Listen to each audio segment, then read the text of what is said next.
ಎಲ್ಲರಿಗೂ ಸಂಕ್ರಾಂತಿ ಹಬ್ಬದ ಶುಭಾಶಯಗಳು. Hi hello friends, welcome back to my channel. ನಾನು ಶಿಲ್ಪಾ. ಎಲ್ಲರಿಗೂ ಸಂಕ್ರಾಂತಿ ಹಬ್ಬದ ಶುಭಾಶಯಗಳು. ಇವತ್ತು ಸಂಕ್ರಾಂತಿ ಹಬ್ಬದ ವ್ಲಾಗ್ ಆಗಿರುತ್ತೆ. ನೀವೆಲ್ಲ ಹೇಗೆ ಹಬ್ಬ ಆಚರಿಸ್ತಿದ್ದೀರಾ ಅಂತ ಹೇಳ್ಬಿಟ್ಟು ಕಮೆಂಟ್ ಸೆಕ್ಷನಲ್ಲಿ ಕಮೆಂಟ್ ಮಾಡಿ ತಿಳಿಸಿ. ಹೇಗಿತ್ತು ನಿಮ್ಮ ಹಬ್ಬದ ದಿನ ಅಂತೇಳ್ಬಿಟ್ಟು ತಿಳಿಸಿ.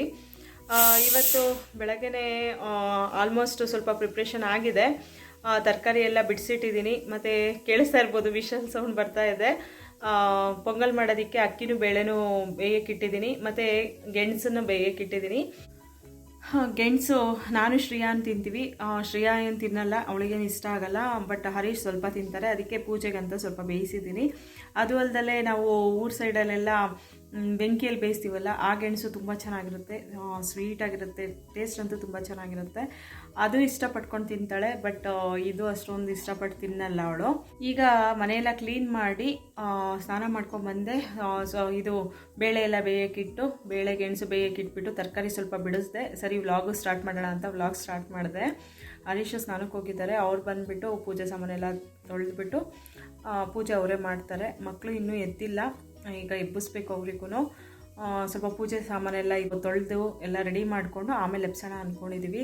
ಶ್ರೇಯಾನ್ ಎದ್ದರೆ ಒಂದು ಕೆಲಸ ಮಾಡೋಕ್ಕೆ ಬಿಡಲ್ಲ, ಅದಕ್ಕೆ ಮಲಗಿದ್ದಾನೆ, ಎಬ್ಸಕ್ಕೆ ಹೋಗಿಲ್ಲ. ಸೊಪ್ಪೆಲ್ಲ ಬಿಡಿಸ್ಕೊಂಡಿದ್ದೀನಿ. ನಾವು ಎಲ್ಲ ಥರ ಮೆಂತೆ, ಸಬ್ಬಾಸಿಗೆ ಇದೆಲ್ಲ, ಬಟ್ ಬರೀ ಮೆಂತೆ ಸೊಪ್ಪು ಬಿಡಿಸ್ಕೊಂಡೆ ಬೇಗ. ಇನ್ನು ಸಬ್ಬಾಸಿಗೆ ಸೊಪ್ಪೆಲ್ಲ ಬಿಡಿಸ್ಬೇಕು. ರಾತ್ರಿನೇ ನೋಡಿ ಕಾಳು ನೆನೆಸಿಟ್ಟಿದ್ದೆ. ಇದರಲ್ಲಿ ಕಡಲೆಕಾಳು, ಸಣ್ಣದು ಕಪ್ಪು ಕಡಲೆಕಾಳು ನೆನೆಸಿದ್ದೀನಿ, ಮತ್ತು ದಪ್ಪ ಕಾಬೂಲ್ ಕಡಲೆಕಾಳು, ರಾಜ್ಮಾ, ಆಮೇಲೆ ಬಟಾಣಿ ಸ್ವಲ್ಪ ಇತ್ತು, ಅದಕ್ಕೆ ಬಟಾಣಿ ಸ್ವಲ್ಪ ನೆನೆಸಿದ್ದೀನಿ. ಇದನ್ನು ಬಿಸಿನೀರಿಗೆ ಹಾಕಬೇಕು, ಅದಕ್ಕೆ ಹಿಂಗೆ ದಪ್ಪಕ್ಕೆ ಬಿಡಿಸಿಟ್ಟಿದ್ದೀನಿ. ಇವಾಗ ತರಕಾರಿ ಎಲ್ಲ ಹಾಗೆ ಮೇಲ್ಗಡೆ ಈ ಥರ ಬಿಡಿಸ್ಬಿಟ್ಟು ಇಟ್ಟಿದ್ದೀನಿ. ಸ್ವಲ್ಪ ಬೀಜಗಳೆಲ್ಲ ಬಿಡಿಸಿದ್ದೀನಿ. ಸೊ ಸಿಪ್ಪೆ ತೆಗೆದಿಟ್ಟಿದ್ದೀನಿ. ಎಷ್ಟು ಆಗಿದೆ. ಇನ್ನು ಆಲೂಗೆಡ್ಡೆ, ಬಾಳೆಕಾಯಿ ಇದೆಲ್ಲ ಇನ್ನೂ ರೆಡಿ ಮಾಡ್ಕೋಬೇಕು. ಲಾಸ್ಟ್ ಮೂಮೆಂಟಿಗೆ ಅದು ಮಾಡಬೇಕು, ಇಲ್ಲಾಂದರೆ ಕಪ್ಪಾಗುತ್ತೆ ಅಂತ ಬಿಟ್ಟಿದ್ದೀನಿ. ಅದಾದಮೇಲೆ ನೋಡ್ಬೋದು, ಇಲ್ಲಿ ಪೊಂಗಲಿಗೆ ಬೇಳೆ ಮತ್ತು ಅಕ್ಕಿ ಬೇಯಕ್ಕಿಟ್ಟಿದ್ದೀನಿ. ಇಲ್ಲಿ ಗೆಣಸು ಬೇಯಕ್ಕಿಟ್ಟಿದ್ದೀನಿ. ಆಲ್ಮೋಸ್ಟ್ ಆಯಿತು, ಗೆಣಸು ಬೆಂದಿದೆ. ಬೆಳಗ್ಗೆನೇ ನೋಡಿ ಫಸ್ಟು ನಾನು ಈ ಕುಕ್ಕರ್ ಎತ್ಕೊಳ್ಳೋಕೆ ಹೋದೆ. ಹ್ಯಾಂಡ್ಲು ಮೇಲೆ ಕುಕ್ಕರ್ ಇಟ್ಟಿದ್ದೆ, ಸಣ್ಣ ಕುಕ್ಕರ್ ಅಲ್ವಾ, ಜಾಸ್ತಿ ಯೂಸ್ ಮಾಡಲ್ಲ ಅಂತ. ಸೊ ಮೇಲ್ಗಡೆಯಿಂದ ಎತ್ಕೊಳ್ಳೋಕೆ ಹೋದೆ, ಮೇಲಿಂದ ಬಿದ್ದುಬಿಟ್ಟು ಹ್ಯಾಂಡ್ಲು ಮುರಿದೋಯ್ತು. ಬೆಳಗ್ಗೆನೇ ಇದೊಂದಾಯಿತು. ಸೊ ಇಷ್ಟು ಪ್ರಿಪ್ರೇಷನ್ ಆಗಿದೆ. ಇನ್ನು ಇವಾಗ ಬಿಡಿಸ್ಕೊಂಡು ಇನ್ನು ರೆಡಿ ಮಾಡ್ಕೋಬೇಕು. ಇದು ನಮ್ಮ ಕಡೆ ಗಿಜ್ಜಿ ಅಂತ ಹೇಳ್ತೀವಿ. ಇದನ್ನು ಗಿಜ್ಜಿ ಅಂತ ಹೇಳ್ತೀವಿ, ಗಿಜ್ಜಿ ಬಕ್ರಿ ಅಂತ ಹೇಳ್ತೀವಿ. ಇದನ್ನು ನಾವು ಸಂಕ್ರಾಂತಿ ಹಬ್ಬದಲ್ಲಿ ಮಾಡೋದು. ಒಂದು 5 ತರಕಾರಿ ಇದ್ರೂ ಕೂಡ ಮಾಡ್ಬೋದು. ಬಟ್ ನಾನು ಎಲ್ಲ ತರಕಾರಿ ತಂದೆ, ವರ್ಷಕ್ಕೊಂದ್ಸರಿ ಮಾಡೋದಲ್ವಾ, ಸೊ ಎಲ್ಲ ತರಕಾರಿ ಹಾಕಿಬಿಟ್ಟೆ ಮಾಡೋಣ. ಯಾವ್ಯಾವ ತರಕಾರಿ ಸಿಗುತ್ತೆ ಆ ತರಕಾರಿಗಳೆಲ್ಲ ತೊಗೊಂಬಂದ್ಬಿಟ್ಟು ಮಾಡ್ತಾಯಿದ್ದೀನಿ. ಊರಲ್ಲಿ ಹೆಂಗೆ ಅಂತಂದರೆ, ಒಬ್ಬರು ಮನೆಯಿಂದ ಇನ್ನೊಬ್ಬರು ಮನೆಗೆ, ಒಬ್ಬರು ಇವಾಗ ಸಿಹಿ ಕುಂಬಳಕಾಯಿ ತಂದಿದ್ದಾರೆ ಅಂದರೆ ಎಲ್ಲರಿಗೂ ಶೇರ್ ಮಾಡ್ತಾರೆ. ಅವ್ರ ಮನೇಲಿ ಏನಿದೆ ಅವ್ರು ಶೇರ್ ಮಾಡ್ತಾರೆ. ಆ ಥರ ಇರುತ್ತೆ, ತುಂಬ ಚೆನ್ನಾಗಿರುತ್ತೆ. ಈ ರೀತಿ ಇರುತ್ತೆ ಊರಲ್ಲಿ ಹಬ್ಬ. ಬಟ್ ಇಲ್ಲಿ ಯಾರೂ ಕೊಡೋರು ಇಲ್ಲ, ಏನೂ ಇಲ್ಲ. ಸೊ ನಾವೇ ತೊಗೊಂಬಂದ್ಬಿಟ್ಟು ಮಾಡೋದು. ಇದು ವರ್ಷಕ್ಕೊಂದ್ಸರಿ ಮಾಡೋದಲ್ವ, ಸೊ ನಮಗಂತೂ ತುಂಬ ಇಷ್ಟ. ಮಧ್ಯಾಹ್ನಕ್ಕೆ ನಾನು ಬಕ್ರಿ ಮತ್ತು ಗಿಜ್ಜಿ ಮಾಡ್ತೀನಿ, ಅಂದರೆ ಮಿಕ್ಸ್ ವೆಜಿಟೇಬಲ್ಸು ಗೊಜ್ಜು. ಆಮೇಲೆ ಎಳ್ಳು ಬೆಲ್ಲ ಎಲ್ಲ ರೆಡಿ ಆಗಿದೆ. ಪೆಪ್ರಮೆಂಟ್ ಒಂದು ಸೇರಿಸ್ಬೇಕಷ್ಟೇ. ಹರೀಶ್ ಮಧ್ಯಾಹ್ನ ಊಟಕ್ಕೆ ಬರ್ತಾರಲ್ವ, ಸೊ ಅವ್ರಿಗೆ ಬಿಸಿಯಾಗಿ ಅಕ್ಕಿ ರೊಟ್ಟಿ ಹಾಕ್ಕೊಟ್ಬಿಟ್ಟು ಗಿಜ್ಜಿ ಮಾಡಿಕೊಟ್ಬಿಟ್ರೆ ಖುಷಿಯಾಗಿ ತಿಂತಾರೆ. ಈಗ ಬೆಳಗ್ಗೆ ತಿಂಡಿಗೆ ಪೊಂಗಲು, ಖಾರ ಪೊಂಗಲು, ಸ್ವೀಟ್ ಪೊಂಗಲ್ ಮಾಡೋಣ ಅಂದ್ಕೊಂಡಿದ್ದೀನಿ. ಸೊ ಅದಕ್ಕೇ ಜಾಸ್ತಿ ಅಕ್ಕಿನ ಬೇಳೆ ಹಾಕಿದ್ದೀನಿ. ಹೀಗೆ ಈ ವ್ಲಾಗನ್ನು ಫುಲ್ ಎಂಡ್ ತನಕ ನೋಡಿ ಫ್ರೆಂಡ್ಸ್, ಸಪೋರ್ಟ್ ಮಾಡಿ. ಸಬ್ಸ್ಕ್ರೈಬ್ ಮಾಡ್ದಲೇ ನೋಡ್ತಾ ಇರೋರು ಪ್ಲೀಸ್ ಸಬ್ಸ್ಕ್ರೈಬ್ ಮಾಡಿ.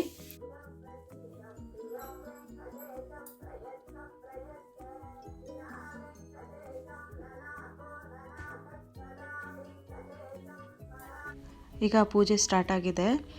ಮಕ್ಕಳಿಗೆಲ್ಲ ಹೊಸ ಬಟ್ಟೆ ಕೊಟ್ಟಿದ್ದೀನಿ. ಅವರಿಗೂ ಎಬ್ಬಿಸ್ಬಿಟ್ಟು ಸ್ನಾನ ಮಾಡಿಸಿ ಹೊಸ ಬಟ್ಟೆ ಕೊಟ್ವಿ. ಸಂಕ್ರಾಂತಿ ವರ್ಷದ ಮೊದಲನೇ ಹಬ್ಬ ಅಲ್ವಾ, ಹಾಗಾಗಿ ಹೊಸ ಬಟ್ಟೆ ಇತ್ತು, ಅದನ್ನು ಹಾಕ್ಕೊಂಡಿದ್ದಾರೆ. ಈಗ ಹರೀಶ್ ಆರತಿ ಮಾಡ್ತಾಯಿದ್ದಾರೆ. ನೈವೇದ್ಯಗೆ ಪೊಂಗಲ್ ಇಟ್ಟಿದ್ದೀವಿ, ಮತ್ತು ಎಳ್ಳು ಬೆಲ್ಲ, ಗೆಣಸು ಮತ್ತು ಫ್ರೂಟ್ಸು, ಕಬ್ಬು ಇಷ್ಟೆಲ್ಲ ಇಟ್ಬಿಟ್ಟು ನೈವೇದ್ಯ ಮಾಡ್ತಾಯಿದ್ದೀವಿ.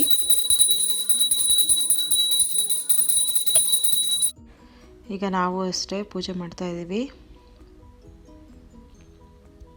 ಶ್ರೇಯಾನಿಗೆ ಪೂಜೆ ಅಂದರೆಲ್ಲ ತುಂಬ ಇಷ್ಟ. ಪೂಜೆ ಮಾಡಬೇಕಾದ್ರೆ ಎಲ್ಲಿದ್ದರೂ ಬಂದುಬಿಟ್ಟು ಕಡ್ಡಿ ಅಂಟಿಸ್ತಾನೆ, ತುಂಬ ಇಷ್ಟ ಅವನಿಗೆ. ಈಗ ನಮ್ಮನೆ ದೇವ್ರ ಮನೆ ತೋರಿಸ್ತಾ ಇದ್ದೀನಿ ನೋಡಿ, ಪೂಜೆ ಯಾವ ರೀತಿ ಮಾಡಿದ್ದೀವಿ ಅಂತ. ಸಿಂಪಲ್ಲಾಗಿ ಈ ರೀತಿ ಪೂಜೆ ಮಾಡಿದ್ದೀವಿ. ಹಬ್ಬಗಳಲ್ಲಿ ದೇವ್ರ ಮನೆ ನೋಡೋಕ್ಕೆ ಒಂಥರ ಖುಷಿಯಾಗುತ್ತೆ. ಎಲ್ಲ ಇಟ್ಬಿಟ್ಟು ಹೂವೆಲ್ಲ ಮುಡಿಸಿ ಚೆನ್ನಾಗಿ ಅನಿಸುತ್ತೆ. ಹಬ್ಬದ ದಿನಗಳಲ್ಲಿ ಒಂಥರ ದೇವ್ರ ಮನೆ ಸ್ಪೆಷಲಾಗಿ ಕಾಣಿಸ್ತಾ ಇರುತ್ತೆ. ನಮ್ಮದು ಸಿಂಪಲ್ಲಾಗಿತ್ತು ಈ ರೀತಿ ಪೂಜೆ. ಇದಾದಮೇಲೆ ಪೂಜೆ ಎಲ್ಲ ಮುಗಿಸ್ಕೊಂಡು ಈಗ ಮಕ್ಕಳಿಗೆ ಪೊಂಗಲ್ ಹಾಕ್ಕೊಡ್ತಾ ಇದ್ದೀನಿ. ಖಾರ ಪೊಂಗಲ್ ಏನು ಮಾಡಲಿಲ್ಲ. ಯಾರು ಖಾರ ಪೊಂಗಲ್ ಬೇಡ, ಸ್ವೀಟ್ ಪೊಂಗಲೇ ಮಾಡು ಅಂತಂದರು. ಹರೀಶು ಬೇಡ ಅಂದರು, ಶ್ರೇಯಾ ಬೇಡ ಅಂದರು. ಇನ್ನೇನು ಶ್ರೇಯಾನಿಗೆ ಸ್ವೀಟ್ ಅಂದರೆ ತುಂಬ ಇಷ್ಟ, ಅದಕ್ಕೆ ಇನ್ನೇನು ಸ್ವೀಟ್ ಪೊಂಗಲೇ ಮಾಡಿದೆ ನಾನು. ಚೆನ್ನಾಗಾಗಿದೆ ಅಂತಿದ್ದಾಳೆ ಶ್ರೇಯಾ. ಈಗ ಶ್ರೇಯಾನಿಗೂ ತಿನ್ನಿಸ್ತಾ ಇದ್ದಾರೆ ಹರೀಶು ಸ್ವಲ್ಪ ಲೇಟಾಗಿ ಹೋಗ್ತೀನಿ ಹಬ್ಬ ಇರೋದ್ರಿಂದ ಅಂದರು.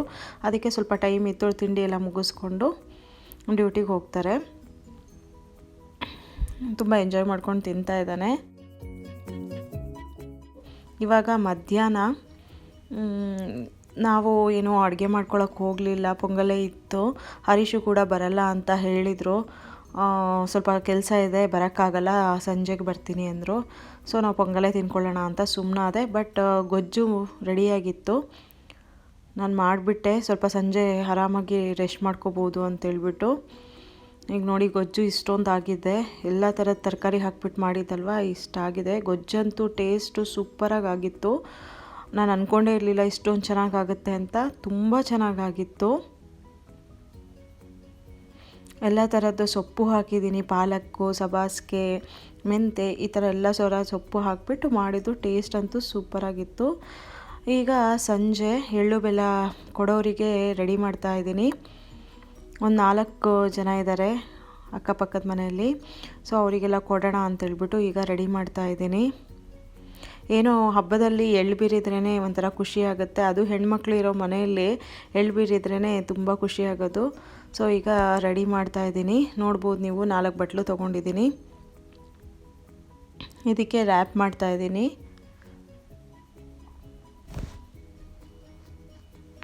ಈ ಡ್ರೆಸ್ ನೋಡ್ತಾ ಇದ್ದೀರಲ್ಲ, ಇದು ನಾನು ಹೋದ ವರ್ಷ ತರಿಸಿದ್ದು ಇಂಡ್ಯಾದಿಂದ. ಅಮ್ಮ ಹಾಕಿದ್ರು, ಪೋಸ್ಟ್ ಮಾಡಿದ್ರು. ಬಟ್ ಆವಾಗ ನಾನು ದಪ್ಪ ಇದ್ದೆ. ಈಗ ನೋಡ್ತಾ ಇರ್ಬೋದು ನೀವು ಎಷ್ಟು ಲೂಸ್ ಆಗಿದೆ ಅಂತ. ನಾನು ಅಂದ್ಕೊಂಡೇ ಇರಲಿಲ್ಲ ಇಷ್ಟೊಂದು ಲೂಸ್ ಆಗಿದೆ ಅಂತೇಳ್ಬಿಟ್ಟು. ತುಂಬ ಸಣ್ಣ ಆಗಿದ್ದೀನಿ ಅಂತ ತುಂಬ ಖುಷಿಯಾಗೋಯಿತು. ಲೂಸ್ ಆಗಿದೆ. ಬಟ್ ಏನು ಮಾಡೋದು, ಹೊಸ ಬಟ್ಟೆ ಹಾಕ್ಕೊಳ್ಳೋಣ ಅಂತೇಳ್ಬಿಟ್ಟು ಈ ಡ್ರೆಸ್ ಹಾಕ್ಕೊಂಡಿದ್ದೀನಿ. ಈಗ ಆರೆಂಜಸ್ ಎಲ್ಲ ಇಡ್ತಾ ಇದ್ದೀನಿ. ಈಗ ನೋಡ್ತಾ ಇರ್ಬೋದು ಎಳ್ಳು ಬೆಲ್ಲ ಬೌಲು ಎಷ್ಟು ಚೆನ್ನಾಗಿ ಪ್ಯಾಕ್ ಮಾಡಿದ್ದೀನಿ ಅಂಥೇಳಿ. ಈಗ ಆರೆಂಜಸ್ಸು ಮತ್ತು ಬಾಳೆಹಣ್ಣು ಎಲ್ಲ ಇಟ್ಟಿದ್ದೀನಿ. ಈಗ ಇದೆಲ್ಲ ಈ ರೀತಿ ರ್ಯಾಪ್ ಮಾಡಿದೆ. ಮಕ್ಳ ಕೈಯಲ್ಲಿ ಕೊಟ್ಟು ಕಳಿಸೋತ್ತಿಗೂ ಚೆಲ್ಲಲ್ಲ, ಅದಕ್ಕೆ ಈ ರೀತಿ ರ್ಯಾಪ್ ಮಾಡಿದೆ. ಇಲ್ಲೇ ಒಂದು 4 ಮನೆ ಇದೆ, ಅವರಿಗೆ ಹೋಗ್ಬಿಟ್ಟು ಕೊಟ್ಬಿಟ್ಟು ಬರ್ತಾಳೆ. ಸೊ ಅವಳಿಗೂ ರೆಡಿ ಮಾಡಬೇಕು. ನಾನು ರೆಡಿ ಆಗೋಣ ಅಂದ್ಕೊಂಡಿದ್ದೀನಿ. ಈಗ ಹೋಗಿ ರೆಡಿ ಆಗಬೇಕು. ಮಧ್ಯಾಹ್ನ ಅಂತೂ ನನಗೆ ರೊಟ್ಟಿ ಮಾಡೋಕ್ಕಾಗಿಲ್ಲ, ಹರೀಶು ಬರಲ್ಲ ಅಂದರು. ಸೊ ಪೊಂಗಲ್ ಇತ್ತು, ಅದೇ ತಿನ್ಕೊಂಡ್ವಿ. ರೆಡಿಯಾಗಿ ಶ್ರೀಯಂಗೆ ಎಳ್ಬೀರಕ್ಕೆ ಕಳಿಸ್ಬಿಟ್ಟು ಆಮೇಲೆ ಅಕ್ಕಿ ರೊಟ್ಟಿ ಮಾಡ್ತೀನಿ.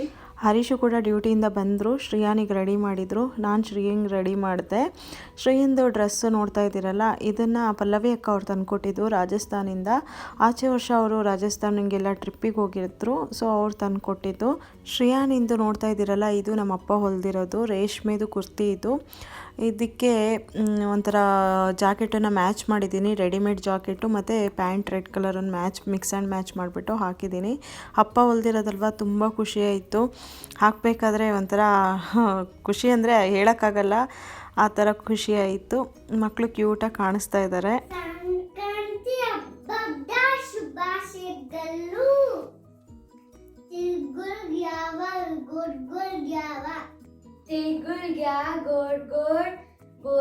ಎಲ್ಲರಿಗೂ ಸಂಕ್ರಾಂತಿ ಹಬ್ಬದ ಹಾರ್ದಿಕ ಶುಭಾಶಯಗಳು.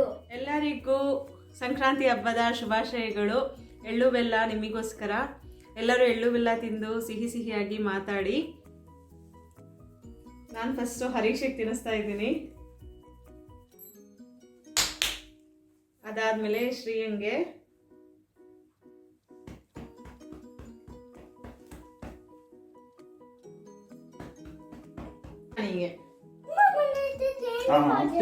ಕ್ಯಾಂಡಿಯಾ ಕ್ಯಾಂಡಿ ಇದ್ರಲ್ಲಿದೆ, ತಗೋ. ಇವನಿಗೆ ಕ್ಯಾಂಡಿ ಬೇಕಂತೆ. ಅಲ್ಲಿ ನೋಡು, ಹಾಯ್ ಮಾಡು, ಹಾಯ್ ಮಾಡು. ಈಗ ಮಕ್ಕಳು ನಮಗೆ ತಿನ್ನಿಸ್ತಾ ಇದ್ದಾರೆ, ನಾವು ಮಕ್ಳಿಗೆ ತಿನ್ನಿಸ್ತಾ ಇದ್ದೀವಿ. ಅವರು ಎಂಜಾಯ್ ಮಾಡ್ಕೊಳ್ತಾ ಇದ್ದಾರೆ. ಎಳ್ಳು ಬೆಲ್ಲ ಸಖತ್ ಇಷ್ಟ ಅವರಿಗೆ. ಸೊ ಹಬ್ಬಗಳಲ್ಲಿ ಈ ಥರ ಎಲ್ಲ ಇದ್ದರೆ ತುಂಬ ಚೆನ್ನಾಗಿರುತ್ತೆ. ಅವರು ಎಂಜಾಯ್ ಮಾಡ್ತಾರೆ, ನಾವು ಅವ್ರ ಜೊತೆ ಎಂಜಾಯ್ ಮಾಡ್ತೀವಿ. ನೀವೆಲ್ಲ ಹೇಗೆ ಹಬ್ಬ ಆಚರಿಸಿದ್ರಿ? ನಮ್ಮ ಹಬ್ಬ ಈ ರೀತಿ ಇತ್ತು, ನಾವು ತುಂಬ ಚೆನ್ನಾಗಿ ಆಚರಿಸಿದ್ವಿ ಈ ವರ್ಷ. ನೀವೆಲ್ಲ ಹೇಗೆ ಆಚರಿಸಿದ್ರಿ ಅಂತ ತಪ್ಪದೆ ಕಮೆಂಟ್ ಸೆಕ್ಷನಲ್ಲಿ ಕಮೆಂಟ್ ಮಾಡಿ ತಿಳಿಸಿ. ನಾನು ಈ ರೀತಿ ರೆಡಿಯಾಗಿದ್ದೆ. ಈ ಸ್ಯಾರಿನ ನಾನು ಇಲ್ಲೇ ತೊಗೊಂಡಿದ್ದು. ಈ ಥರ ಸಿಂಪಲಾಗಿ ರೆಡಿಯಾಗಿದ್ದೆ ನಾನು. ಈಗ ಎಳ್ಬೀರಕ್ಕೆ ಹೋಗ್ತಾ ಇದ್ದೀವಿ. ಶ್ರೇಯಾನು ಬರ್ತಾ ಇದ್ದಾನೆ ಜೊತೆಯಲ್ಲಿ.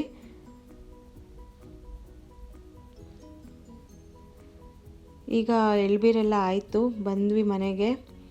ಈಗ ಅಕ್ಕಿ ರೊಟ್ಟಿ ಮಾಡ್ತಾಯಿದ್ದೀನಿ. ಅಕ್ಕಿ ರೊಟ್ಟಿಗೆ ಅನ್ನ ಮಿತ್ಕೊಳ್ತಾ ಇದ್ದೀನಿ. ಇದು ಮಲೆನಾಡು ಸೈಡ್ ಸ್ಪೆಷಲ್ಲು. ಅನ್ನ ಮಾಡಿಬಿಟ್ಟು ನಾವು ಅಕ್ಕಿ ರೊಟ್ಟಿ ಮಾಡ್ತೀವಿ. ತುಂಬ ಸಾಫ್ಟಾಗಿ ಟೇಸ್ಟಿಯಾಗಿರುತ್ತೆ. ಈಗ ಅನ್ನ ಎಲ್ಲ ಮಿತ್ಕೊಂಡು ಹಿಟ್ಟೆಲ್ಲ ಕಲಿಸ್ಕೊಂಡಾಯಿತು ನಾನು.